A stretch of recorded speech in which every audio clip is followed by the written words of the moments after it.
हम 22 श्लोक तक पढ़ चुके हैं। कृष्ण युद्ध क्षेत्र में मोहग्रस्त अर्जुन को कर्तव्यबोध कराना चाहते हैं और उसी प्रक्रिया में वे आत्मा के स्वरूप का वर्णन कर रहे हैं।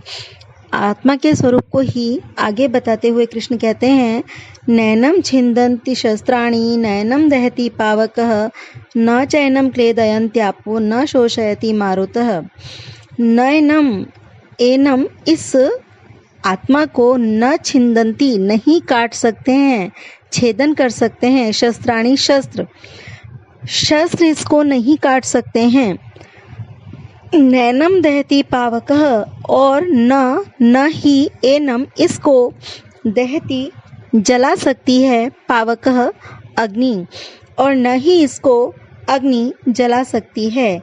न च एनम क्लेदयन्त्यापो, न च और न ही एनम इसको इस आत्मा को क्लेदयन्ति भिगो सकता है, आपः जल, और न ही इस आत्मा को जल भिगो सकता है। न शोषयति मारुतः और न वायु सुखा सकता है। इसे शस्त्र छेद नहीं सकते और इसे अग्नि जला नहीं सकता। इसको पानी भिगो नहीं सकता और इसे वायु सुखा नहीं सकता। तो कृष्ण अर्जुन को समझाते हैं आत्मा का स्वरूप कि आत्मा स्थूल नहीं है, ये इंद्रियों, इन महाभूतों या तन्मात्राओं, इन सबसे परे है, अत्यंत सूक्ष्म है। ये जो महाभूत हैं, इन सबका इस आत्मा पर कोई प्रभाव नहीं होता। ये महाभूत अलग पदार्थ है और ये आत्मा अलग पदार्थ है। इन सबका कोई भी कार्य आत्मा के विषय में क्रियाहीन रहता है, प्रभावशाली नहीं होता।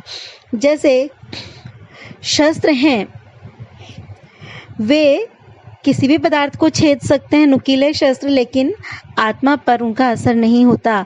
तो ये जो सामने प्रतिपक्षी खड़े हैं, ये सब शरीर नहीं है, ये सब वास्तव में आत्मा है। तो तुम्हारे शस्त्रों का इन पर कोई प्रभाव नहीं पड़ेगा। अग्नि की शक्ति भी आत्मा पर कार्य नहीं करती। तुम चाहो तो इन्हें जला नहीं सकते, तुम्हारे अग्निबाण इन्हें जला नहीं सकते।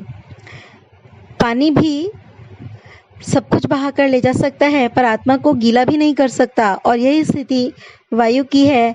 वायु अपने वेग से सब उड़ा सकता है, पर सब कुछ सुखा सकता है, लेकिन आत्मा को सुखाना वायु के बस की बात नहीं है। तो ये जो सारे शक्तिशाली महाभूत हैं, जिनकी शक्ति से सामान्य प्राणी या जो स्थूल तत्व हैं, वे त्राही त्राही करने लगते हैं, आत्मा पर इन समस्त महाभूतों का कोई प्रभाव नहीं पड़ता। तो आत्मा इन सबसे परे है, इन सबसे अलग है, अत्यंत सूक्ष्म है और उस पर किसी भी प्रकार का कोई भी प्रभाव नहीं पड़ता। वो हर स्थिति में एक सा रहने वाला है, कभी उसमें कोई विकार नहीं आता। इसलिए हे अर्जुन, ये जो सामने खड़े हुए भीष्म, द्रोण इत्यादि हैं, तुम्हारे मारने से ये नहीं मरेंगे। इन पर कोई प्रभाव नहीं पड़ने वाला है, न तुम्हारे शस्त्रों का, न तुम्हारे युद्ध क्रिया का। इसलिए निश्चिंत होकर अपने कर्तव्य का पालन करो। आगे कृष्ण बताते हैं, आत्मा के ही स्वरूप को प्रकारांतर से समझाते हैं। अच्छेद्यो अयम अदाह्यो अयम अक्लेद्यो अशोष्य एव च नित्यः सर्वगतः स्थाणुरचलो अयम सनातनः। अच्छेद्यो न छेदन करने योग्य, अयम यह आत्मा, अदाह्य न जलाने योग्य, अयम यह, अक्लेद्यो न भिगोने योग्य, और अशोष्य एव न सुखाने योग्य। हे अर्जुन, यह आत्मा छेदन करने योग्य नहीं है, यह जलाने योग्य नहीं है, भिगोने योग्य नहीं है और सुखाने योग्य नहीं है। किसी भी महाभूत की शक्ति इस सूक्ष्म आत्मा को प्रभावित नहीं करती। और कैसा है ये आत्मा? नित्य है, हमेशा रहने वाला है। सर्वगतः, सबके भीतर विद्यमान है, आत्मा सब में समाया हुआ है। स्थाणु, स्थायी है, एक जैसे स्वरूप वाला है। अचलः, अचल है, इधर उधर घूमता नहीं रहता। अचल इसलिए क्योंकि सर्वत्र व्यापक है, जो सब जगह वो चल के जाएगा कहाँ, तो इसलिए अचल है। यहाँ वहाँ सब जगह आत्म तत्व विद्यमान है। तो जब पहले से ही वो सब जगह विद्यमान है तो वो कहाँ जाएगा चलकर, इसलिए अचल है। और स्थाणु स्थायी है, बिल्कुल एक जैसे स्वरूप में रहने वाला है। वो आज जैसा है कल भी वैसा ही रहेगा, कल भी वैसा ही था, और प्रत्येक क्षण प्रत्येक समय में प्रत्येक स्थिति में वो हमेशा एक जैसा रहता है, उसमें कभी कोई विकार उत्पन्न नहीं होता, अविकारी है। अयम सनातन है, और सनातन है जो सदा से चला आया है और सदा रहने वाला है। सनातन जो आदिकाल से है, जब सृष्टि का प्रारंभ हुआ तब भी जो था, तो वो अजन्मा है, अविनाशी है, क्योंकि वो प्रारंभ से है इसलिए अजन्मा है। सारी सृष्टि का जन्म हुआ, लेकिन वो आत्म तत्व तो सृष्टि के प्रारंभ के समय भी विद्यमान था, इसलिए वो अजन्मा है और सदा रहने वाला है। जब ये सारी सृष्टि तिरोहित हो जाएगी, समाप्त हो जाएगी, तब भी आत्म तत्व रहेगा, तो इसलिए वो अनंत है, अविनाशी है। तो यह आत्मा अछेद्य है, अधाह्य है, मतलब न भिगोने योग्य, न छेदन करने योग्य है, न जलाने योग्य है, न भिगोने योग्य है और न सुखाने योग्य है। किसी भी महाभूत से प्रभावित होने वाला नहीं है, और यह नित्य है, सब में समाया हुआ है, स्थायी है अर्थात अविकारी है, अचल है, और यह सनातन है, सदा से लेकर सदा तक रहने वाला है, अर्थात अजन्मा और अविनाशी है। तो आत्मा के इस स्वरूप को जानने के बाद तुम समझ जाओगे कि ये सामने जो प्रतिपक्षी के रूप में तुम्हारे बंधुजन खड़े हैं, ये वास्तव में आत्म तत्व हैं। तुम्हारे शस्त्रों का इन पर कोई प्रभाव नहीं होने वाला, और ये तो नित्य हैं, अविनाशी हैं, ये कभी भी नष्ट नहीं हो सकते। तुम्हारे मारने से कोई नहीं मरेगा, इसलिए निश्चिंत होकर युद्ध करो। फिर और अधिक स्पष्ट करते हैं आत्मा के स्वरूप को। अव्यक्तो अयम अचिन्त्यो अयम अविकार्यो अयम उच्यते, तस्मादेवं विदित्वैनं नानुशोचितुम अर्हसि। अव्यक्तो अयम, अयम यह आत्मा, अव्यक्त है, यह सूक्ष्म है, बहुत सूक्ष्म है। अव्यक्त इंद्रियों के लिए व्यक्त नहीं है, इंद्रिय गोचर नहीं है, इंद्रियां इसका प्रत्यक्ष नहीं कर सकती, इसका अनुभव नहीं कर सकती। अचिंत्य, यह अचिंतनीय है, चिंतन का विषय भी नहीं है, बुद्धि भी इस तक नहीं पहुंच सकती, इसको जाना भी नहीं जा सकता। अविकार्यो अयम, अयम यह अविकार्य है, और इसमें अविकार्य कोई विकार नहीं होता, उच्चते कहा जाता है, और इसे अविकारी कहा जाता है। इसमें कभी कोई विकार नहीं होता है, जैसा है हमेशा वैसा ही रहता है। तस्मात् इसलिए, एवं इस प्रकार का, विदित्वा जानकर, एनम इसको, इसलिए इस आत्मा को इस प्रकार का जानकर, न अनुशोचितुम अर्हसि, तुम शोक करने की योग्य नहीं हो।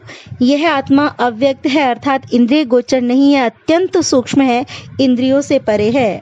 और अचिंत्यो अयम, यह आत्मा चिंतन करने योग्य भी नहीं है, बुद्धि का विषय भी नहीं है, बुद्धि से भी इसको जानना संभव नहीं है। तो फिर भला इसको कैसे जानेंगे? तो उसका तरीका तो आगे सारे हमें दर्शन भी बताते हैं, आगे भगवान भी बताएंगे कि समाधि की स्थिति में आप इस आत्मा का साक्षात कर सकते हो, आप अनुभव कर सकते हो।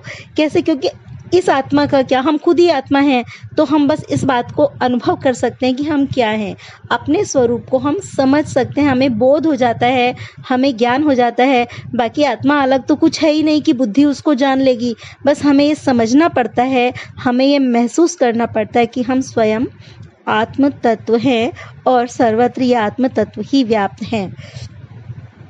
तो यह है बुद्धि के द्वारा चिंतन करने योग्य नहीं है। अविकार्यो अयम, और इसे अविकारी कहा जाता है, सदा ये एक सा रहता है, इसमें कभी कोई विकार नहीं आता।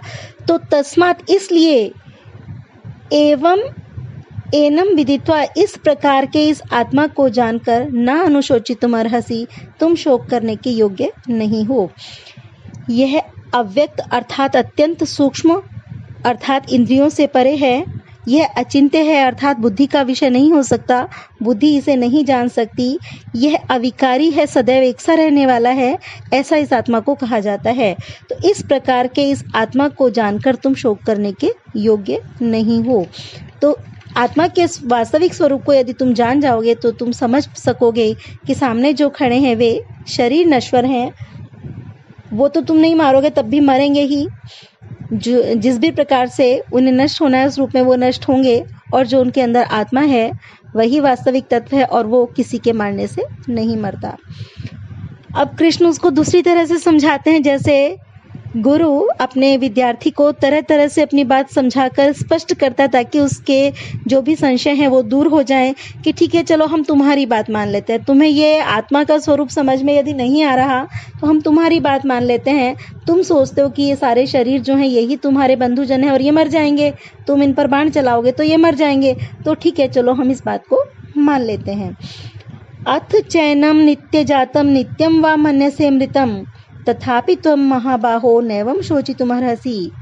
अथ च एनम, और यदि इसको, इस आत्म तत्व को नित्य जातम, नित्य उत्पन्न होने वाला, नित्यम वा अथवा नित्य ही, मृतम मरने वाला, मन्य से मानते हो, और यदि इस आत्म तत्व को नित्य उत्पन्न होने वाला और नित्य मरने वाला मानते हो, मतलब ये सदैव मरता भी है और जन्म भी लेता है, ये मानते हो, इसका जन्म मरण होता है, तथापि तब भी उस स्थिति में भी महाबाहो, हे महाबाहु अर्जुन, हे वीर अर्जुन, तुम एवं इस प्रकार से शोचितुम न अर्हसि, शोक करने के योग्य नहीं हो, तुम्हें इस प्रकार से शोक नहीं करना चाहिए।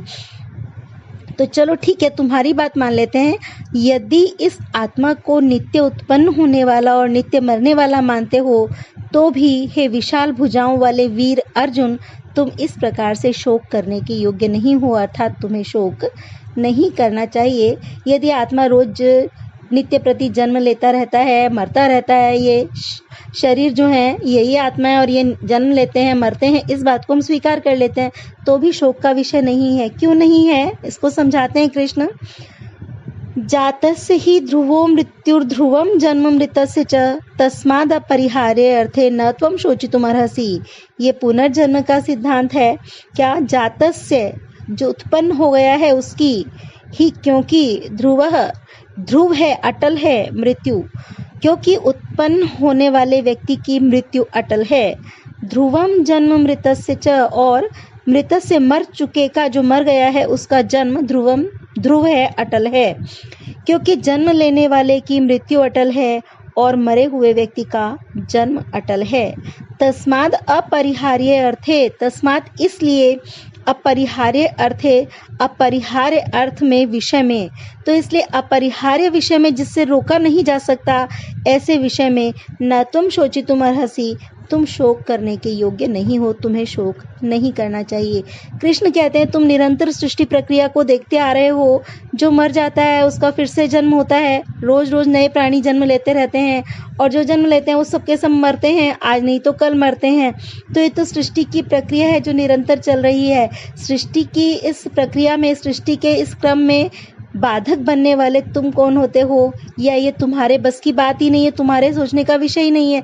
ये तो एक अव्यक्त शक्ति का क्रियाकलाप है कि जिसने जन्म लिया है वो मरता है, जो मर गया है उसका फिर से जन्म होता है। तो ये प्रक्रिया तो सतत चल रही है, निरंतर चल रही है। इसमें तुम किसी को मारने वाले या जिलाने वाले कौन होते हो? जो जन्म लेता है उसकी मृत्यु तो उसके जन्म के साथ ही तय हो जाती है, उसकी मृत्यु तो अटल है। तुम नहीं मारोगे तो भी ये सामने जो खड़े हैं सबके सब मरेंगे। तो इसलिए ये सृष्टि का कार्य है, सृष्टिकर्ता का कार्य है, इसमें तुम कोई बाधा नहीं डाल सकते, तुम शोक नहीं कर सकते, क्योंकि जन्म लेने वाले की मृत्यु तो पहले से ही तय है, पहले से ही अटल है। और जो मर जाएंगे वो क्या फिर से जन्म नहीं लेंगे? फिर भी जन्म लेंगे।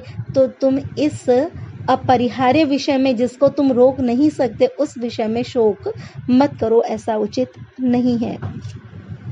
फिर आगे समझाते हैं, अव्यक्तादीनि भूतानि व्यक्त मध्यानि भारत अव्यक्त निधनानि एव तत्र का परिदेवना। अव्यक्त आदीनि भूतानि, भूतानि प्राणी, अव्यक्त आदीनि, अव्यक्त आदि वाले, आदि में, प्रारंभ में अव्यक्त होते हैं, सूक्ष्म होते हैं। व्यक्त मध्यानि, और मध्य में, बीच के समय, वर्तमान में व्यक्त, वे व्यक्त हो जाते हैं, स्थूल रूप में दिखाई देते हैं। भारत, हे भरतवंशी अर्जुन, हे भरतवंशी अर्जुन, प्राणी प्रारंभ में, जन्म से पहले अव्यक्त अर्थात सूक्ष्म रूप में रहते हैं, और मध्य काल में अर्थात वर्तमान समय में वे व्यक्त हो जाते हैं, स्थूल रूप में दिखाई देते हैं। अव्यक्त निधनानीय और निधन के बाद, समाप्ति के बाद भी अव्यक्त सूक्ष्म रूप से विद्यमान रहते हैं। तत्र का परिदेवना, इसमें का परिदेवना, क्या विलाप करना, क्या रोना धोना। तो ये तो सृष्टि का नियम है। जन्म से पहले प्रारंभ में व्यक्ति सूक्ष्म रूप से रहता तो वो तब भी है, आत्मा रहता तो तब भी है, पर सूक्ष्म होता है, हमें दिखाई नहीं देता। फिर मध्य काल में, वर्तमान काल में वो व्यक्त हो जाता है, हमें दिखाई देने लगता है, स्थूल शरीर के रूप में दिखता है। और फिर निधन के बाद, समाप्त होने के बाद में वो फिर अव्यक्त हो जाता है, सूक्ष्म हो जाता है, कहीं चला नहीं जाता, रहता है पर सूक्ष्म रूप से रहता है। तो ये तो सृष्टि का सामान्य क्रम है कि जन्म से पहले व्यक्ति सूक्ष्म रूप से रहता है और मृत्यु के बाद में भी सूक्ष्म रूप से रहता है। कुछ ही समय के लिए वो स्थूल रूप में हमें दिखाई देता है, इंद्रियों का विषय होता है। तो ये तो हमेशा होता चला आया है और आगे भी होगा। तो इसमें विलाप करने की क्या बात है, इसमें परिदेवन की क्या बात है, रोने कलपने की क्या बात है। तो ये तो सामान्य सी प्रक्रिया है, सृष्टि का क्रम है, इसको सामान्य रूप से ही ग्रहण करो, इसमें शोक करने की कोई बात नहीं है।